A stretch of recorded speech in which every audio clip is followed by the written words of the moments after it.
ایک مرتبہ حضرت موسیٰ علیہ السلام نے اللہ رب العزت سے فرمایا کہ اللہ، میری قوم میں تیرا ایک ایسا بندہ ہے جو بڑا نافرمان ہے، بڑے گناہ کیے ہیں، لیکن آپ نے اس کو بڑی نعمت دے رکھی ہے، بڑی دنیا دے رکھی ہے، تو وہ عذاب میں کہاں پر ہے؟ اللہ رب العزت نے فرمایا حضرت موسیٰ علیہ السلام سے کہ میرا وہ بندہ بڑے گناہ میں مبتلا ہے، بڑے عذاب میں مبتلا ہے۔ فرمایا اللہ تعالیٰ، وہ کون سا بڑا عذاب ہے جس میں وہ مبتلا ہے؟ اللہ رب العزت نے فرمایا حضرت موسیٰ علیہ السلام سے کہ میں نے اس بندے سے سجدے کی توفیق چھین لی۔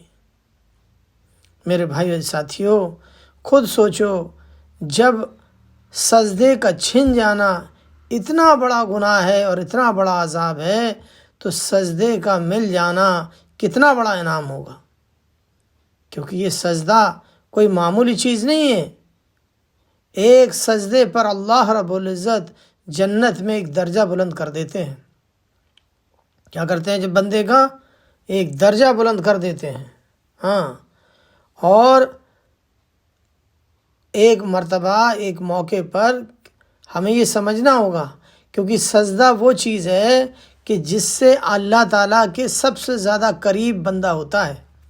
سجدے میں اللہ تعالیٰ کے سب سے زیادہ قریب بندہ ہوتا ہے، اور یہ وہ نعمت ہے نماز کی کہ سوچو تو صحیح، اگر ایک انسان کی نماز فوت ہو جائے تو اس نماز کے فوت ہونے پر اللہ رب العزت اس کو 2,88,00,000 برس، دن بھی نہیں ہے، برس ہے، کتنا؟ 2,88,00,000 برس وہ انسان جہنم کی آگ میں جلے گا۔ اور وہ آگ معمولی آگ نہیں ہے جو ہم سمجھتے ہیں، یہ دنیا کی جو آگ ہے، جو لکڑی کی آگ ہے، تندور کی آگ ہے، ہم اس آگ کو آگ سمجھتے ہیں۔ در حقیقت دنیا کے اندر جو سب سے گرم جو آگ ہے، جس کا سب سے زیادہ ٹیمپریچر ہوتا ہے، وہ لاوا ہے۔ ایک علماء فرما رہے تھے کہ لاوا جو ہے نا 1200 سیلسیس گرم ہوتا ہے۔ اب سوچو، وہ 1200 سیلسیس، حتیٰ کہ جو پانی ہے وہ پانی 100 میں ابلنے لگتا ہے، تو سوچو وہ 1200 سیلسیس اتنا گرم ہوگا کہ لاوا جس علاقے سے، جس جگہ سے، جس راستے سے نکلتا ہے، وہاں کی ہر چیز ختم ہو جاتی ہے۔ تو سوچو تو صحیح، اس 1200 سیلسیس کو 69 گنا سوچو اس کا ظرف دیں گے تو کتنا بنے گا، اور کس قدر گرم ہوگا کہ ہم اور آپ تصور بھی نہیں کر سکتے۔ تو وہاں کا عذاب کوئی چھوٹا عذاب نہیں ہے۔ جہنم کا عذاب ہمیشہ بڑھتا رہے گا، کبھی ختم نہیں ہوتا ہے، بڑھتا ہی رہتا ہے، بڑھتا ہی رہتا ہے۔ اللہ تعالیٰ ہم سب کی اور ساری امت کی حفاظت فرمائے، سب کو نماز، 5 وقتہ نماز جماعت کے ساتھ پڑھنے کی توفیق عطا فرمائے۔ اسی لیے نماز کو غنیمت سمجھے۔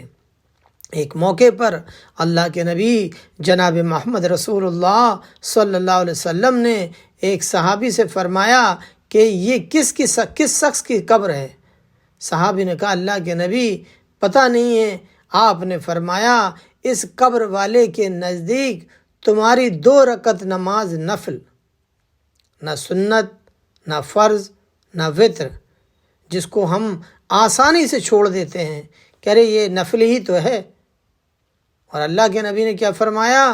اس شخص کے نزدیک تمہاری 2 رکعت نماز نفل دنیا اور دنیا سے زیادہ قیمتی ہے۔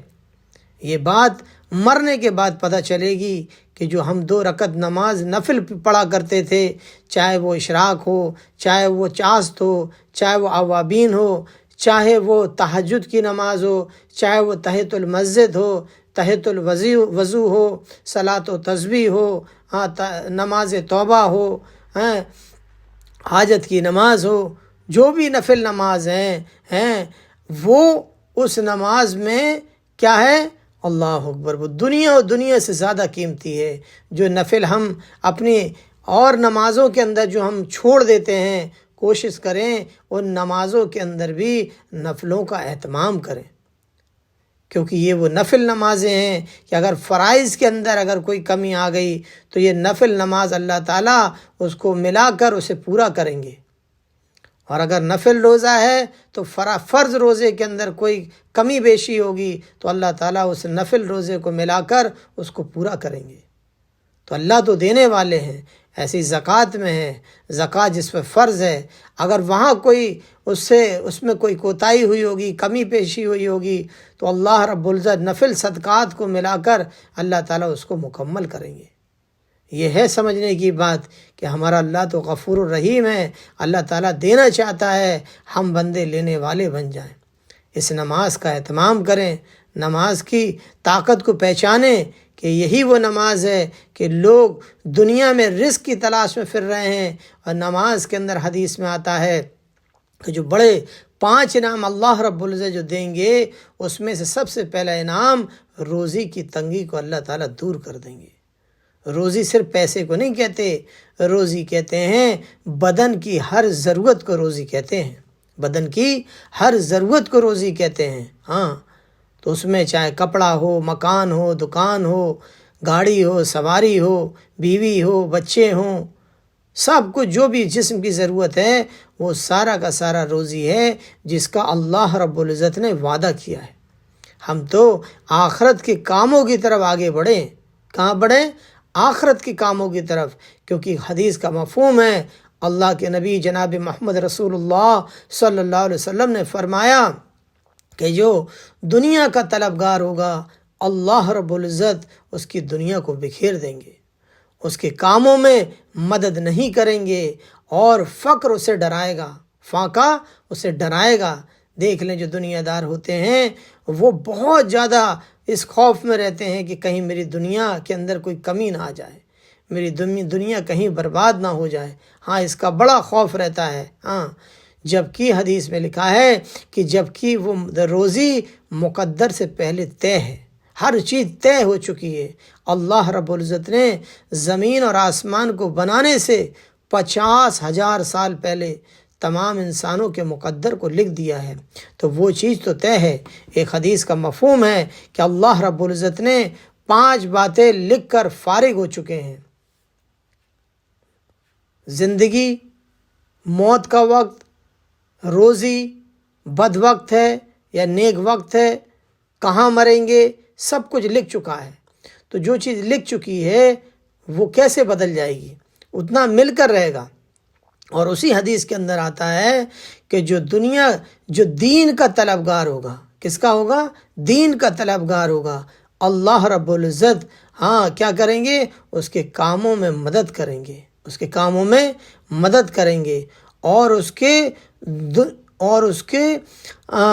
دنیا جو ہے نا ذلیل ہو کر اس کے قدموں میں آئے گی، دنیا ذلیل ہو کر اس کے قدموں میں آئے گی، اور اللہ رب العزت اس کے دل کو غنی کر دیں گے۔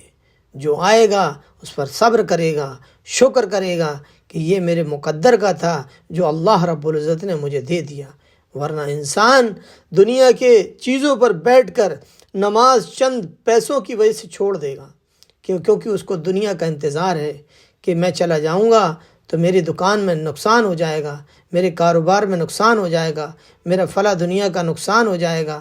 ہاں، لیکن یقین اگر بنا ہوگا کہ پالنے والی ذات واحد اللہ کی ہے، اللہ کی مرضی کے بغیر اس کائنات میں کچھ بھی نہیں ہوتا، کہ بندہ تو سجدے میں ہو اور اللہ رب العزت اس کی دنیا کو اجاڑ دے، یہ ہرگز نہیں ہو سکتا ہے۔ کامیابی جو ملے گی وہ صرف اور صرف دین میں ملے گی، اور دین کہتے ہیں اللہ کے حکم کو جناب محمد رسول اللہ صلی اللہ علیہ وسلم کے طریقے پورا کرنا، اس کا نام دین ہے۔ اسلام نہیں کہتا کہ کھاؤ مت، کماؤ مت، سو نہیں، پیو نہیں، ہر کچھ کرنا ہے، لیکن اس کے اندر اتنا سا ہمیں دھیان رکھنا ہے اس وقت میرے اللہ کا کیا حکم ہے، اس حکم کو جناب محمد رسول اللہ صلی اللہ علیہ وسلم کے طریقے پورا کر دیں گے تو میرے بھائی عزیز ساتھیوں، وہ ہمارا چلنا پھرنا، کھانا پینا، کمانا، بیوی سے ملنا، بچوں کی پرورش، سارا کا سارا جو ہے وہ دین بن جائے گا۔ دین تو بہت آسان ہے، دنیا مشکل ہے، لیکن دین سیکھا نہیں، اسی لیے کہتے ہیں کہ دین میں بڑی باریکی ہے۔ باریکی تو دنیا کے کاموں میں ہے، دین میں نہیں ہے۔ دین میں ہوتی تو ایک نابینا انسان اتنے مقدس قرآن کو اور کس طرح وہ حفظ کر سکتا تھا؟ نہیں کر سکتا۔ لیکن دین آسان ہے، اسی لیے نابینا بھی جو ہے قرآن مجید کو حفظ کر لیتا ہے۔ ایک پیر جس کے نہ ہو وہ بائک نہیں چلا سکتا، سائیکل نہیں چلا سکتا، لیکن وہ کیا کر سکتا ہے؟ وہ نماز پڑھ سکتا ہے، کیونکہ وہ کھڑا نہیں ہو سکتا تو بیٹھ کر پڑھ سکتا ہے۔ کوئی بیٹھ کر نہیں پڑھ سکتا، وہ لیٹ کر پڑھ سکتا ہے۔ کوئی لیٹ کر نہیں پڑھ سکتا تو وہ اشارے سے پڑھ سکتا ہے۔ کوئی اشارے سے بھی نہیں پڑھ سکتا تو پلکوں کے ذریعے سے پڑھ سکتا ہے۔ اللہ اکبر۔ ہر چیز میں اوپر نیچے ہو سکتا ہے، لیکن نماز جیسا عمل جو ہے اس میں کہیں پر کوئی بھی رعایت اور کوئی بھی چھوٹ نہیں ہے۔ ہر حال میں ادا کرنا ہوگا، بالغ مرد کو بھی، بالغ عورت کو بھی۔